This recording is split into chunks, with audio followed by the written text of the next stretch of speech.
जय श्री कृष्ण दोस्तों, जय श्री राधे राधे। नमस्कार, स्वागत है मेरे चैनल YTPS माइंड पर। आज हम कुछ जानकारियाँ ऐसी जानेंगे कि आखिरकार कौन सी स्त्री के भाग्य में पुत्र की प्राप्ति नहीं होती है, क्या वो कारण होते हैं, क्या वो समस्याएं होती हैं, और ये भी बताएंगे क्या वो उपाय करने चाहिए जिससे पुत्र की प्राप्ति हो सके और अच्छा जीवन व्यतीत हो सके। सारी जानकारी संपूर्ण वीडियो में देखेंगे। प्रभु की कृपा पाने के लिए कई सारे उपाय किए जाते हैं। जब तक संतान सुख न हो तब तक कोई सुख नहीं मिल पाता है। तो आइए जानते हैं खास जानकारियाँ इस वीडियो के माध्यम से। वीडियो को लाइक और चैनल को सब्सक्राइब करके कमेंट बॉक्स पर जरूर लिख दें जय श्री राधे कृष्ण, हर हर महादेव, जय हो विष्णु भगवान की, जय बागेश्वर धाम की। दोस्तों, कहते हैं कि यदि किसी जातक ने गत जन्म में अपने पिता के प्रति कोई अपराध किया है तो उसे इस जन्म संतान का कष्ट अवश्य होगा। और कुछ खास जानकारियाँ भी जानेंगे। वैवाहिक बंधन में बंध चुके लोगों की तमन्ना एक होती है, ख्वाहिश होती है कि उनके जीवन में खुशियाँ हमेशा बरकरार रहें, फिर चाहे वो सुख शांति से जुड़ी हो या फिर धन संपत्ति से जुड़ी हो। इन्हीं में से एक प्रमुख चीज़ है संतान की प्राप्ति, संतान होना, जिसके बिना शादीशुदा जीवन और पारिवारिक सुख अधूरा रहता है, आंगन सूना रहता है जब बच्चे नहीं होते हैं। लेकिन कई बार लोगों को इस सुख की प्राप्ति बहुत देर से होती है। ज्योतिष मान्यता के अनुसार वैसे तो कई तरह के श्राप या योग बताए गए हैं जिसके चलते पहले तो संतान नहीं होती है, संतान हो जाती है तो संतान को कष्ट होता है या संतान की मृत्यु भी हो सकती है। पर कुछ खास जानकारियाँ, कुछ खास उपाय और ये भी जानेंगे इस वीडियो के माध्यम से कौन सी होती हैं वो भाग्यशाली स्त्रियाँ जो अपने पति का और अपने घर परिवार का सुख अपने आप में से एक अलग पहचान बनाती हैं। तो पहले जानते हैं हम गरुड़ पुराण से जानेंगे पुत्र प्राप्ति के उपाय। इन कामों से गुणवान, सत्ववान और चरित्रवान होगी संतान। कुछ खास उपाय जानेंगे। गरुड़ पुराण के 15वें अध्याय में संतान प्राप्ति के उपाय के बारे में बताया गया है। साथ ही इसमें बताया गया है कि किन कामों से संतान में गुणवान, चरित्रवान और सत्ववान का गुण प्राप्त होता है। ये भी जानना सभी शादीशुदा लोगों के लिए बहुत जरूरी है। भगवान विष्णु जी अपने वाहन पक्षीराज गरुड़ से कई संदर्भ में बातें करते हैं। इन्हीं का वर्णन गरुड़ पुराण ग्रंथ में किया गया है। इसमें जन्म, मृत्यु, पुनर्जन्म, स्वर्ग नरक के साथ ही ज्ञान, विज्ञान और नीति नियमों के बारे में भी बताया गया है। इसलिए इसे 18 महापुराणों में से एक सर्वश्रेष्ठ ग्रंथ भी माना गया है। उत्तम संतान के प्राप्ति की इच्छा हर दंपति को होती है, जीवन साथी की होती है, क्योंकि संतान अगर उत्तम हो तो इससे समाज में मान सम्मान की भी वृद्धि होती है। गरुड़ पुराण के 15वें अध्याय में पक्षीराज गरुड़ ने भगवान विष्णु से इसी विषय में प्रश्न पूछते हैं। कहते हैं भगवान गरुड़ के इस सवाल को जवाब देते हुए श्री हरि विष्णु बोले, यह प्रश्न बहुत ही उत्तम है और हर व्यक्ति को इसका ज्ञान होना बहुत ही जरूरी है, जो हम इस वीडियो के माध्यम से जानने वाले हैं। वीडियो को लाइक और सब्सक्राइब कर लें जल्दी से चैनल को, ऐसे ही सनातन से जुड़ी ज्ञान धर्म की बातें पाने के लिए। दोस्तों, गरुड़ पुराण के अनुसार संतान प्राप्ति की कामना के दिन स्त्री और पुरुष दोनों का चित्त प्रसन्न और मन शुद्ध होना चाहिए, क्योंकि स्त्री और पुरुष का चित्त जैसा रहेगा वैसा ही चित्त संतान का भी उत्पन्न होगा, प्राप्त होगा। और गरुड़ पुराण में भगवान विष्णु कहते हैं कि उत्तम संतान की प्राप्ति के लिए महिला के माहवारी के दिनों में उसके संपर्क में नहीं रहना चाहिए। मानता है कि देवी देवताओं द्वारा स्त्री को माहवारी का श्राप दिया गया था, इसलिए इस दौरान स्त्री की आभा को अशुद्ध माना जाता है। माहवारी के 5वें दिन महिला को स्नान कर शुद्ध होना बहुत जरूरी होता है। इसके बाद ही पुरुष महिला के साथ एक कमरे में निवास कर सकते हैं। हालांकि संतान प्राप्ति के लिए भी यह समय अनुकूल नहीं माना जाता है। माहवारी के 7 दिन पश्चात महिला देवताओं को और पितरों की पूजा करने योग्य मानी जाती हैं। इसलिए उत्तम चरित्र या चरित्रवान संतान के लिए 7वें दिन के बाद ही गर्भधान के लिए प्रयास करना उत्तम माना गया है। उत्तम संतान प्राप्ति के लिए स्त्री और पुरुष को पहले स्नान कर अपने शरीर को स्वच्छ कर लेना चाहिए, साफ कपड़े पहनना चाहिए और साथ ही बिस्तर भी साफ सुथरा होना अति उत्तम माना गया है। गरुड़ पुराण के अनुसार पुत्र प्राप्ति के उपाय बहुत ही अच्छे। मानता है कि सम दिनों में गर्भधान से पुत्र और विषम दिनों में गर्भधान से पुत्री की प्राप्ति होती है।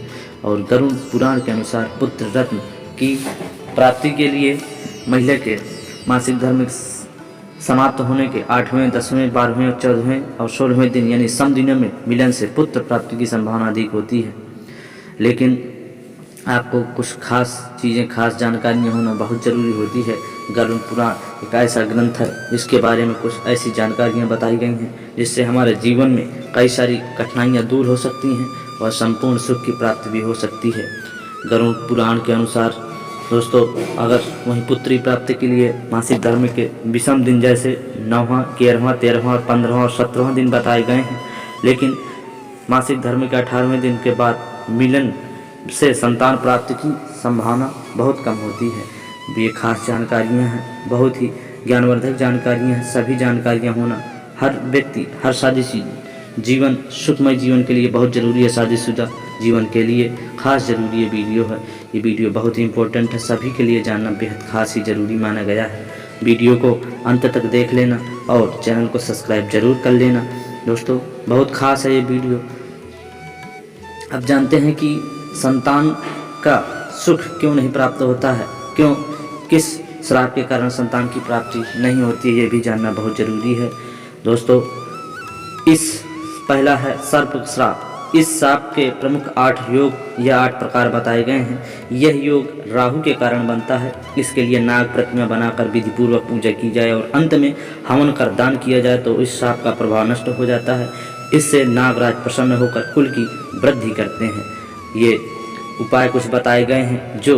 जिस महिला के पुत्र की प्राप्ति नहीं हो रही है, संतान सुख की प्राप्ति नहीं हो रही है, तो इन उपायों का जरूर करें। पितृ श्राप कहते हैं कि यदि किसी जातक ने गत जन्म में अपने पिता के प्रति कोई अपराध किया है तो उसे इस जन्म में संतान कष्ट होगा। यह कुल मिलाकर 11 योग या दोष है। यह दोष या योग सूर्य से संबंधित है। इसके अलावा अष्टम स्थान में राहु या अष्टम में राहु से पापाक्रांत हो तो इसको पितृदोष या पितर श्राप भी कहा जाता है। इसके उपाय हेतु पितृ श्राद्ध करना बहुत जरूरी होता है। बहुत ही खास जरूरी वीडियो है, सभी जरूरी वीडियो है। ब्रह्म श्राप है। यह योग या दोष कुल 7 प्रकार का होता है। 9वें भाव में गुरु, राहु या पाप ग्रहों से यह योग बनता है। कहते हैं कि गत जन्म में किसी भी जातक ने यदि किसी ब्राह्मण को घोर कष्ट दिया है तो यह श्राप बनता है। इसकी शांति हेतु पितृ शांति करें और फिर प्रायश्चित स्वरूप ब्राह्मणों को भोजन कराना अति उत्तम माना गया है और उन्हें दक्षिणा जरूर देना चाहिए। ये इस वीडियो में सभी संपूर्ण प्रकार की जानकारियाँ दी गई हैं। हर उपाय बताए गए हैं, कई उपाय बताए गए। उपायों को भी जानना बहुत ही आवश्यक है। अगर आप शादीशुदा जीवन, सुखमय जीवन व्यतीत करना चाहते हैं तो एक बार इस वीडियो को अंत तक जरूर देख लें। बहुत ही खास वीडियो। संसार में कोई भी ऐसा दंपत्ति नहीं होगा जो संतान सुख नहीं चाहता होगा, चाहे वह गरीब हो या अमीर। सभी के लिए संतान सुख होना सुखदायी ही रहता है। संतान चाहे खूबसूरत हो या बदसूरत, लेकिन माता पिता को बस संतान चाहिए। फिर चाहे वह संतान माता पिता के लिए सहारा बने या न बने। अकबर बादशाह ने भी काफ़ी मन्नतें मानकर सलीम को मांगा था। किसी किसी को संतान होती है और फिर गुजर जाती है। ऐसा क्यों होता है? यह सब ग्रहों की वजह से होता है। यहाँ पर हम इन्हीं बातों को इस वीडियो के माध्यम से जानकारी देंगे जिससे आप भी जान सके कि संतान होगी या नहीं। पंचम स्थान संतान का होता है, वहीं विद्या का भी माना जाता है। पंचम स्थान कारक गुरु और पंचम स्थान से पंचम स्थान, नवम स्थान पुत्र सुख का स्थान होता है। पंचम स्थान गुरु का हो तो हानिकारक होता है, यानी पुत्र में बाधा आती है। दोस्तों, सिंह लग्न में पंचम गुरु, वृश्चिक लग्न में मीन का गुरु स्वग्रही हो तो संतान प्राप्ति में बाधा आती है। परंतु गुरु की पंचम दृष्टि हो या पंचम भाव पर पूर्ण दृष्टि हो तो संतान सुख उत्तम मिलता है। दोस्तों, पुत्र संताति का चंद्र, बुध, शुक्र यदि पंचम भाव पर दृष्टि डालें तो पुत्री संतान संतति होती है। यदि पंचम स्थान पर बुध का संबंध हो तो उस पर चंद्र या शुक्र की दृष्टि पड़ रही हो तो वह संतान होशियार होती है। और बहुत ही खास वीडियो, खास जानकारी है। संतान सुख कैसा होगा, इसके लिए भी हमें पंचम स्थान का ही विश्लेषण करना होगा। दोस्तों, पंचम स्थान का मालिक किसके साथ बैठा है यह भी जानना होगा। पंचम स्थान में गुरु शनि को छोड़कर पंचम स्थान या अधिपति 5वें हो तो संतान संबंधित सुख फल देता है। बहुत ही खास जानकारियाँ हैं। सभी जानकारियाँ आपके जीवन के लिए बहुत ही ज़रूरी हो जाती हैं, जो हमारे जीवन में बहुत ही सुख की प्राप्ति कराती हैं। जो संपूर्ण जानकारियाँ जानना हमारे लिए बहुत ज़रूरी है। और वीडियो को लाइक और चैनल को सब्सक्राइब करके कमेंट बॉक्स पर लिखना न भूलें। जय शंकर भगवान की भगवान भोलेनाथ, माता पार्वती की ऐसी होगी कृपा, संपूर्ण कष्ट हो जाएंगे दूर और होगी संतान की प्राप्ति और सारे कष्ट होंगे दूर। तो इस वीडियो को अंत तक देख लेना, सब कुछ सारी जानकारी आपको बताई गई इसी वीडियो के माध्यम से। आप चलिए जानते हैं कि कैसी पत्नी भाग्यशाली लोगों को मिलती है, चमका देती है किस्मत। ये भी शादीशुदा लोगों के लिए जानना बहुत ज़रूरी है। कहते हैं कि अगर शादी का जीवन सुखमय हो, पत्नी भाग्यशाली हो, तो संपूर्ण तरह के कष्ट हमारे दूर हो सकते हैं और वह स्त्री, वह महिला हमारे घर को एक अलग ही प्रकार से खुशियाँ प्रदान कर सकती है। तो आइए जानते हैं किन लक्षणों की महिलाएं होती हैं भाग्यशाली, शादी करना चाह रहे हैं और जीवन साथी की तलाश जारी है। तो आपके लिए यह जानना बेहद ज़रूरी है कि क्या आपका जीवन साथी आपके लिए अच्छा साबित होगा, भाग्यशाली साबित होगा। हस्तरेखा विज्ञान और कई पुराणों में ऐसी बातें बताई गई हैं जिन पर गौर करेंगे तो आपको न सिर्फ सुंदर जीवन साथी मिलेगा बल्कि वह आपकी किस्मत को भी चमका सकता है। शादी का सीजन शुरू हो चुका है और लोगों के रिश्ते भी तय हो जा रहे हैं। इसी बीच आपके मन में सवाल आ रहे हैं कि आपका जीवन साथी कैसा होना चाहिए। क्या आपका जीवन साथी आपके लिए भाग्यशाली होगा? क्या जीवन साथी के जीवन में आने से आपकी किस्मत चमकेगी?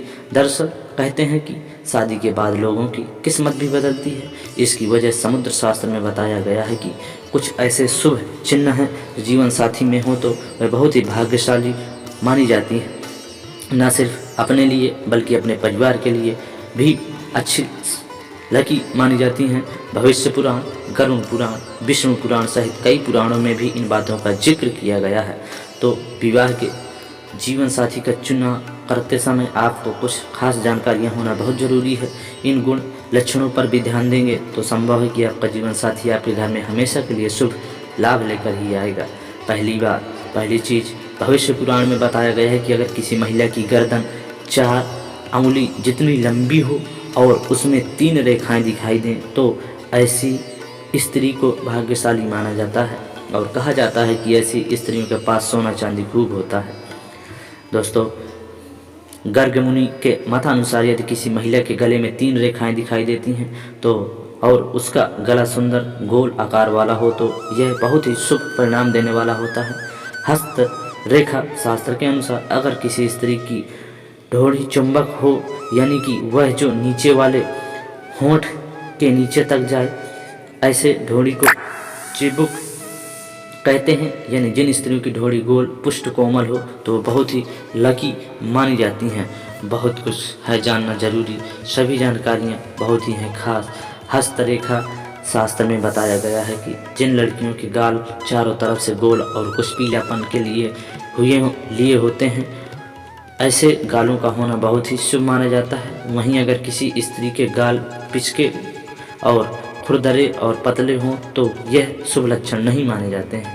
और भविष्य पुराण में बताया गया है कि जिस स्त्री के दांत सुंदर, चमकीले, सफ़ेद और आगे तरफ निकले हुए होते हैं, ऐसी स्त्रियां बहुत ही भाग्यशाली होती हैं। ऐसी स्त्रियां शाही जीवन जीती हैं। वहीं अगर किसी स्त्री के दांत बहुत पतले या छोटे हों या रूखे या फटे हुए हों तो ऐसे होने से शुभ नहीं माना जाता है। भविष्य पुराण के अनुसार जीभ के 4 गुण होते हैं, लंबी हो, सीधी हो, पतली हो और तांबे की भांति लाल हो। स्कंद पुराण में कहा गया है कि जिस स्त्री की जीभ लाल और कोमल हो ऐसी स्त्रियां सुंदर जीवन व्यतीत करती हैं। और भविष्य पुराण के अनुसार हंसते समय अगर किसी के दांत न दिखाई दें और गाल फूल गए और आंखें बंद न हों तो यह बहुत ही शुभ लक्षण माने गए हैं। वहीं हंसते समय गालों पर अगर गड्ढे पड़ते हैं तो यह अच्छा नहीं माना जाता है। बहुत ही खास जानकारियां हैं, खास वीडियो है, सभी को जानना बहुत ज़रूरी हो जाता है। इस वीडियो के माध्यम से ऐसी आपको जानकारी दी जाएंगी कि आपको संपूर्ण जीवन की कई सारे आपके समस्याएं दूर हो सकती हैं, कई सारी बाधाएं दूर हो सकती हैं जो इस वीडियो के माध्यम से आपको बताई जा रही हैं। बस आपको अंत तक एक बार समय निकाल कर इस वीडियो को देख लेना है। सारी समस्याएं चुटकियों में ख़त्म हो जाएंगी। सब कुछ, सारे रहस्य, जीवन से संबंधित सारे रहस्य आपके सामने यहाँ पर आ जाएंगे जो आप जान सकेंगे। भगवान विष्णु, भगवान शंकर की कृपा पाने के लिए लोग कई तरह के जतन करते हैं। जन्म से अगर ऐसे निशान हो तो वो स्त्री होती हैं भाग्यशाली। जी हाँ दोस्तों, यूँ तो हर बेटी अपने माता पिता के लिए लकी ही होती है, लेकिन सामुद्रिक शास्त्र में सौभाग्यशाली महिलाओं की कुछ खास विशेषताएं बताई गई हैं। चलिए जानते हैं। हिंदू समाज में स्त्री को घर की लक्ष्मी का दर्जा दिया गया है। किसी घर में अगर बच्ची का जन्म होता है तो यही कहा जाता है कि घर में लक्ष्मी आई है। उसी प्रकार शादी के बाद जब घर की बहू घर में प्रवेश करती है तो उसे भी घर की लक्ष्मी का दर्जा दिया जाता है। यूँ तो हर बेटी अपने माता पिता के लिए लकी होती है, लेकिन सामुद्रिक शास्त्र में सौभाग्यशाली महिलाओं की कुछ विशेषताएं बताई गई हैं। दोस्तों, माता पिता, प्रेमी पति और परिवार के लिए लकी बनती हैं। दोस्तों, गुलाबी पाँव, ऐसी महिलाएं जिनके पैर बहुत सॉफ्ट रंग में गुलाबी और पूरी तरह से विकसित होते हैं, अपने पति या प्रेमी को बेहद खुश रखती हैं। शारीरिक संबंधों में उनकी रुचि कुछ इस कदर होती है कि उनका साथी उनसे हमेशा नज़दीकी बनाए रखता है। पाँव की उंगलियां, जी हाँ, जिस महिला के पाँव की हर उंगली समान ऊंचाई लंबाई की होती हैं, वह महिला अपनी पूरी ज़िंदगी में सिर्फ खुशियाँ ही हासिल करती हैं और अपने परिवार को भी हमेशा अच्छे से रखने की संपूर्ण कोशिश करती हैं और मदद करती हैं। दोस्तों, सामुद्रिक शास्त्र के अनुसार जिन महिलाओं के पैरों के तलवों के नीचे त्रिकोण का निशान होता है, वे बुद्धिमान और सूझबूझ वाली होती हैं। वे अपनी समझ और ज्ञान से अपने पूरे परिवार की हर संभव सहायता करती हैं और परिवार में खुशहाली रखती हैं। ईश्वर की कृपा किन पर होती है? जिन महिलाओं की पैरों के तलवे सर्पाकार होते हैं, उनकी किस्मत हमेशा उनके साथ रहती है। उन्हें जीवन में बहुत ही कम मुश्किलों से गुजरना पड़ता है। ऐसी महिलाओं पर ईश्वर की कृपा हमेशा बनी रहती है। तलवों पर शंख का होना, महिलाओं के पैरों के तलवों पर शंख, कमल या चक्र बना हो तो वह महिला किस्मत की धनी होती है। या तो वे स्वयं या फिर उनके पति किसी बड़े ओहदे पर विराजमान हो जाते हैं। नाक के पास का तिल होना, महिला की नाक के अगले हिस्से पर तिल या मस्सा होना स्वयं ये बताता है कि किस्मत उन पर कितनी ज़्यादा मेहरबान है। नाभि में, जिन महिलाओं की नाभि के आसपास या ठीक नीचे तिल या मस्सा होता है तो वे अपने परिवार के लिए बहुत ही भाग्यशाली मानी गई हैं। ऐसी महिलाएं, उनका जीवन सुख और संपन्नता से व्यतीत होता है।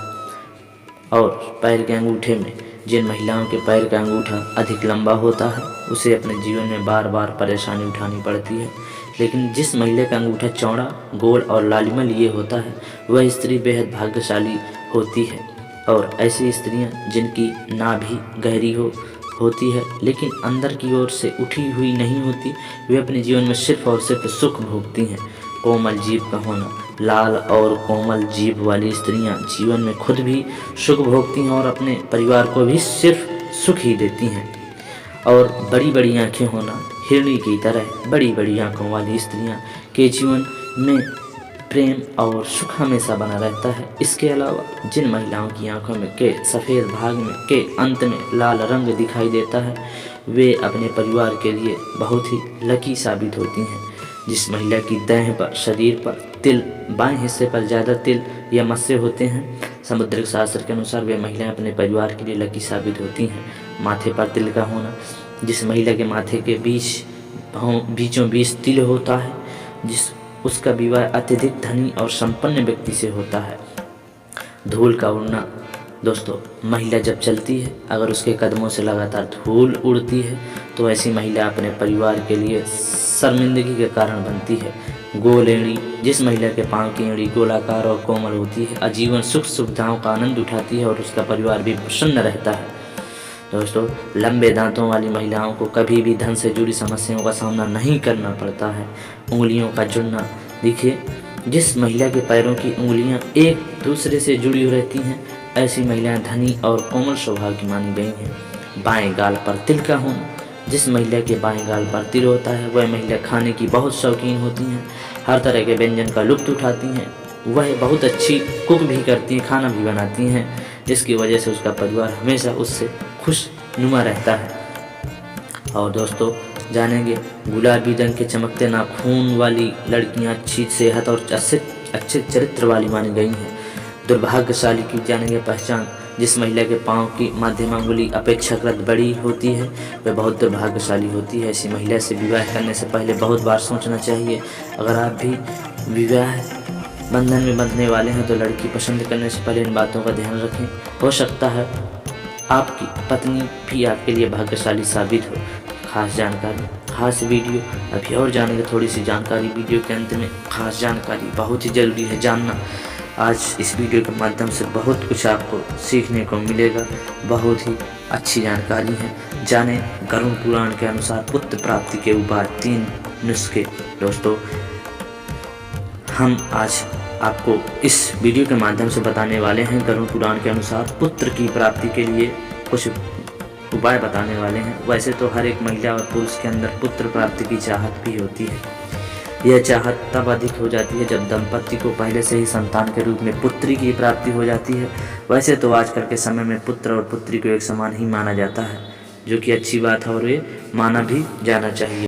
तो आज जानते हैं इस वीडियो के माध्यम से गरुड़ पुराण के अनुसार पुत्र प्राप्ति के उपाय, जो बहुत ज़रूरी होता है। अगर कोई भी महिला पुत्र की प्राप्ति चाहती है तो इसे अपने मासिक धर्म के 4 दिन पहले से ही अपने पति का अपना मुंह नहीं दिखाना चाहिए और इन 4 दिनों में पुरुष को भी महिला का मुख नहीं देखना चाहिए और उस महिला से दूर भी रहना चाहिए।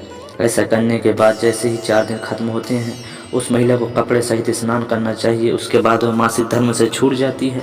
उसके बाद पुरुष महिला का मुंह देख सकते हैं। उसके बाद आपको 4 दिन पूरे हो जाने के बाद 7 दिन होने पर उस महिला को भगवान की पूजा अर्चना करनी चाहिए और व्रत भी रखना चाहिए।